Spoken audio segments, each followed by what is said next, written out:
Namhlanje sithi asiye sizwe ngabuthini umfowabo uDani ngalenyanga kaMadiba. uMadiba inkunzi ebhonge yaphanda kwaxhaphazela amabhunu, inkunzi ekhalime kwazamazama eAfrika, kwabekelana ukukhuluma kwayo kwaze kwawushaya edini noDani. Hawu inyanga enkulu lena mfokanyaka, inyanga enkulu lena inyanga kaMadiba uvela bambhensele eholi ihlahla, inyanga enkulu lena kuyinyanga yakhe. Nami ke njengesakhamizi eSouth Africa, njengesakhamizi eMzansi, njengesakhamizi kuleli kaMthaniya, ngithi umuntu akakathi gqabantshintshi lapha kube khona kushoyo kule nyanga kaMadiba ewinyanga enkulu. Nathi sifisayo ukuthi ngaba khona isizwe esikushoyo esizweni ukuze le nyanga naleli qhawe lakithi hlale likhumbuleka mfokanyana. Kuyezwakala noDange, phela lena ingqwele ehlabe yahlanganisa kwaphithizelo ndlebe ikhanya ilanga, basho babikelana bantula itulo bathi asiyinxinde ingakasekelele esidli, baye bayivalela Robben Island kanti ababuzange langini. Ukukhalima kwayo kuyabikelana, kuyathathelana njengomhabulo, kwala sebeyishushumbisele beyifaka ePortsmouth kwanhlanga zibuya zimuka nomoya noDange. Hayi mfokanyana, mfokanyaka, ngiyajabula ukuthi isizwe sakithi ikakhulukazi eNingizimu Afrika ikwazi ukuba ibe isizinda noma umhlaba wakithi ube isibeletho esabeletha okaMadiba uNelson Mandela. Sizizwa ke sihlonipheke kakhulu nesifisayo ukuthi ke izinto ayikholelwa kuzona, imisebenzi yakhe elelwa lelizwe, njobusho nje ukuthi ke lensizwa yahlala isikhathi eside ekudingisweni ikakhulukazi lapha esiqhingini iRobben Island, eyanqaba ikhathi ngekhathi kuthiwa ivume ukudayisa ngomzabalazo, kodwa yenqaba ukudayisa ngomzabalazo yaze yaphuma, ethe mayiphuma lase lakhululeka lelizwe leli. But lumzabalazo omdala wawuqale ngo-1912 lo mzabalazo lona, kodwa kade wawushikashikwa lo mzabalazo, ushikashikwa nge-18th century kwaze wangena kwi-19th century. Siyakhumbula ukuthi kusuka uye 1900 wawusushintsha umbusazwe, umbangazwe sokuba umbusazwe. Siyakhumbula amaqhawe aqala ukuthi kuthathwe impi iswenqo kubacindezeli okungamabhunu namangisi. Sokhumbula iqhawe lakithi inkosi uBhambatha kaMancinza elwa impi yamakhanda eyabe isiduma kakhulu ngo-1906 mfokanyana. Phela lena ingqungqulo ephume ngenhlokomo kwezwakala endle nasezansi, ithe iphuma yabhula amaphiko phezulu eAfrika, amabhuthu aphosa ithawula athi maluju, besidedela izintambo zombuso bathi thatha falaza umango uyawela noDange. Impela ngikhumbula ukuthi ezinye insizwa ezaseyibindwe isidwa ziphethwe ufufunyane efikile umAfrika engafikile egalelekile eWorld Trade Center, uKhodesa 1 uKhodesa 2, insizwa yangena ke yashi laphayana ngoba ngempela wayese efikile umuntu omnyama ziholo kaMadiba phambili ukuba lelizwe lakithi silithole lapha lekhona sikhululeke. Ngakho ke uma sidumisa leli qhawe silidumisa ngemisebenzi yalo, ngisho ke ngabe kuthiwa kuyalumela kanjani, kodwa ke imisebenzi yalo iyona emlandelayo. Ingakho sinike inyanga yonke futhi lenyanga idunyiswa noma ukukhulunywa ngoMadiba umhlaba wonke, ingoba leyo mpi leyo eyaliwa yabe isiyanqotshwa noma singayinqobi ngokuphelele, ngoba cha impela sisawufuna umhlaba wethu, sisawufuna nalomnotho abawubambile. Sisesemkhankasweni impela ukuthi siyakufuna ngokwethu. Abavila bocoke neminqolo awubayesaba bathi ke sizokwenzani okungokwethu. Akaze ngizwe ukuthi lake lathi lishikini ungalibhulu uthalishe ngoba abakwamakhelwane bona bakhe ngesitini ngakho uzohlala kwamakhelwane bakho ngesitini uliyeke ikini lisha. ungakufuni okwakwena.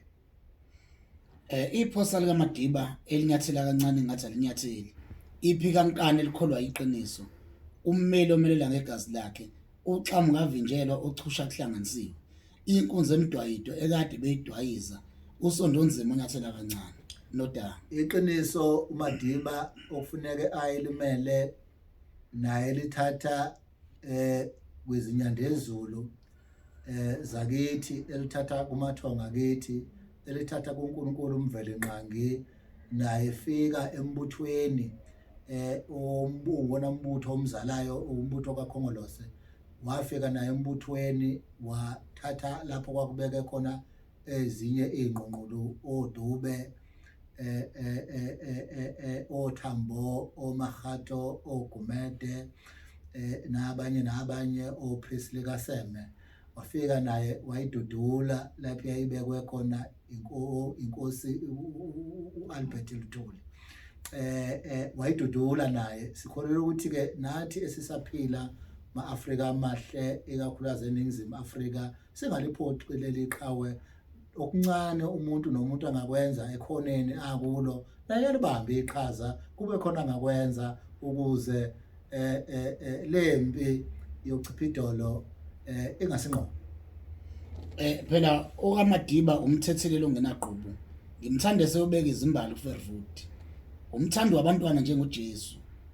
umbheki wezintandane njengosomandla unondumandumane njengesicoco somnumzana umfoko kaMadiba udume eduze nasekudini umphendli wendlela azayithola nodaba Awu uyena ke oyicustodian ye-reconciliation njengoba sasazi ukuthi khona igama elithi reconciliation ke sesingalithatha nje leli gama selithege kuyena ngoba uyena oxolilile waqhuba phambili uxolo nokuba ingazi zamadoda zase zalala kodwa wafika yena washumayela uxolo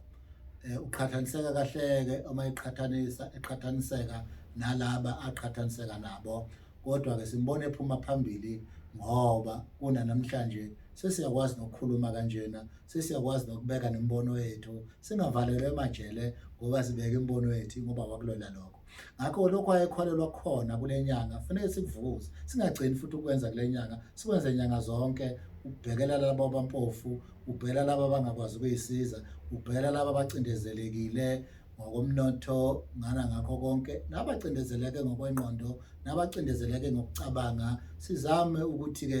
sibabantu esivukuzanayo sibambane ngezandla ngesizwe simnyama sibambane ngezandla njengabangoni sibambane ngezandla njengazo zonke izinhlanga ezikhona lapha eMzansi fokanyaka nodange phela lana sikhuluma ngoMadiba ingqwele eziqwaqwade zonke emakhanda akwabandaba zalutho umdelisi wamabhutshwa ancame iphosa lakwabe liphose liphindelele sithi halala Madiba halala uyigamile yakhe indima wayilima ufezile wakho umsebenzi siyabonga sithi halala Madiba halala sonke sithi halala Madiba sithi halala Madiba uyifezile yakhe indima kodwa ke insimu isekusele nathi ukuthi ke lelo itshalile sibheke ukuthi kamila yini okutshalile sihlawule thina senze konke sinisele sibheke futhi ukuthi ke nabavunayo ke bavuna kahle yini sibheke ukuthi nabazokhothoza ensimini bakhothoza kahle yini ngoba hithe kufanele sivune lensimu kodwa laba abanye bese bezokhothoza kodwa kungabonakali sekuvuna abanye ebese ukuthi thina sibe sikhothoze sigcine thina sizinkotha ngqoko ezweni lethu mfokanyaka uthatha lo mabulo lo mabulo siubhalelwe uSeluthuli Dashatha siyabonga siyamrecognize sibonga kakhulu maAfrika amahle kule nyanga akasiqhubeke senze okuhle siqhubeke silekelelane siqhubeke sisizane ngokomqondo nangakho konke singalambi isizwe sikaphunga namageba sikhona masingalambi isizwe ngolwazi singalambi isizwe ngokuya ngasethunjini siqhuguzele intsha yakithi siqhuguzele nabo bonke ukuthi ke imfundo isona sikhali sosikhulula siyathemba ukuthi ngoba thina siyalwa kodwa sisale eminyameni ngemfundo mhlawumbe esibazalayo esebekhona vele sebephila abanye impela basemva kwethu uba basilekeleleke ayidecolonize lemfundo ngoba imfundo esayithola mhlawumbe nemfundo esayitholayo isenayo inhlese yokufuna ukuba sihlaziye ngendlela yabezizwe senze ngendlela yabezizwe sicabange ngendlela yabezizwe lemfundo isafisa ukuba siqhubeke njengoba sesibuqaliwe kodwa umsebenzi awukapheli ukuthi sidecolonize lemfundo size lemfundo kube ikhulume ngathi sifake kakhulu lokho esikubiza ngeAfrican philosophy belethwe kakhulu indigenous knowledge sibe too indigenous uma sibuka izinto zethu thina ama-Afrika ngoba isixazululo sokukhulula ama-Afrika njengoba sibhekana lesifo se-coronavirus nje ixazululo ngeke siqhamuke ngaphandle ixazululo zoqhamuka nathi ixazululo zokusikhipha ebubheni ngeke ziqhamuke nomuntu oqhamuka kwindawo kufanele iqhamuke nathi ngoba kuzobe kusho sithola imfundo ekwazi ukusikhulula kodwa ngeke uhlale esitulweni secolonize usebenzisa ama-systems ecolonizer ebese uthi ungaba uchwephesha udlula icolonizer eyacolonize ngakho kufanele siqaphele ukuthi ke singama-Afrika ingabuyi icolonization ngoba iqhamuka ngendlela eziningi iyafandwa futhi i-strategy zokusicolonize ngakho ama-Afrika masiphaphame siyimele sincindise sihabulise amathonsi omkholongo intsha yakithi lokhu oyigatsha ngakho isikhulile ngoba asifuni uma sesilele ebese bethela ngamathe amaliba ethu bethele ngamathe amathuna ethu bethi besilandile ngemphafa nanga yonke into okulandwa ngayo kodwa kutholakala ukuthi babelande amakhuni edungamuzi idungeke Afrika idungeke sikhona siyacela siyakhuleka ukuthi thina ama-Afrika kwesicabanga ngendlela yobuAfrika siye impandweni zethu ukuthi singobani thina ama-Afrika angibongele ngithi mpanga kulala ngomkhono naye ingcabhayi kuwe em-Afrika vuka Afrika zokhele izibani zakho angibongele sibonge nodanga omkhulu umuntu omkhulu ba